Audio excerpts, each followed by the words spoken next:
Hello বন্ধুরা, welcome to সঙ্গীতার দুনিয়া রান্নাবান্না। তো সবাই কেমন আছো? আশা করছি সবাই ভালো আছো। তো আজকে একটা গরমের দারুণ স্পেশাল রান্না নিয়ে চলে এসেছি। গরমের টক খেতে সবাই ভালোবাসে, সেটাও যদি আবার আমের টক মিষ্টি হয়। তো আজকে সেটাই করব। প্রথমেই তেল দিয়ে দিলাম, তেলের মধ্যে একটু শুকনো লঙ্কা আর পাঁচফোড়ন দিয়ে দিলাম। তো এইগুলো গরম হতে দেব। গরম হয়ে গেলে আমগুলোকে আমি টুকরো টুকরো করে কেটে রেখেছি, ওগুলোকে কড়াইতে দিয়ে দেব, দিয়ে হালকা করে ভেজে নেব। তো খুব বেশি ভাজার দরকার নেই, তো খুবই অল্প করে ভাজবে, নেড়ে চেড়ে একটু জাস্ট নরম হয়ে গেলেই হবে। একটুখানি পরিমাণ মতো লবণ দিয়ে দিলাম,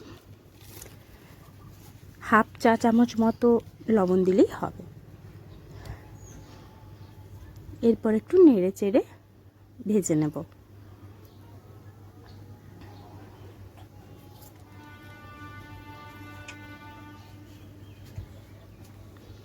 ভালো করে নেড়েচেড়ে ভেজে নিতে হবে, ঢাকা বা কিছু দেওয়ার দরকার নেই।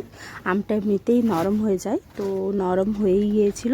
খুব অল্প পরিমাণে জল দিলাম, জাস্ট 2-3 চামচ মতো জল দিয়েছি। দিয়ে একটু আমি ভালো করে ফুটে যেতে দেব। ফুটে গেলে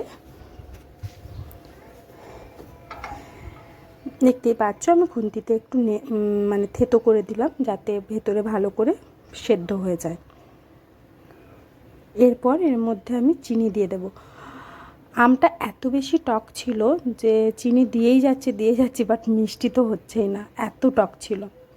তো যাই হোক, এইভাবেই একটু নেড়ে চেড়ে যখনই শুকিয়ে যাবে, আঠালো আঠালো হয়ে যাবে, না বন্ধ করে দিলেই রেডি হয়ে যাবে আমের টক মিষ্টি। তো এই চাটনির রেসিপিটা যদি তোমাদের ভালো লেগে থাকে, অবশ্যই লাইক, কমেন্ট আর শেয়ার করে দিও। আর যারা যারা চ্যানেলে নতুন, তারা অবশ্যই চ্যানেলটিকে সাবস্ক্রাইব করে দিও। তো এই চাটনিটা আমরা সবাই বানিয়ে থাকি বাড়িতে। যারা যারা বানাবে বাড়িতে, তারা অবশ্যই একটা কমেন্ট করে দিও। দেখতেই পাচ্ছ সুন্দরভাবে ফুটে গেছে। এরপর বন্ধ করে দিলে রেডি।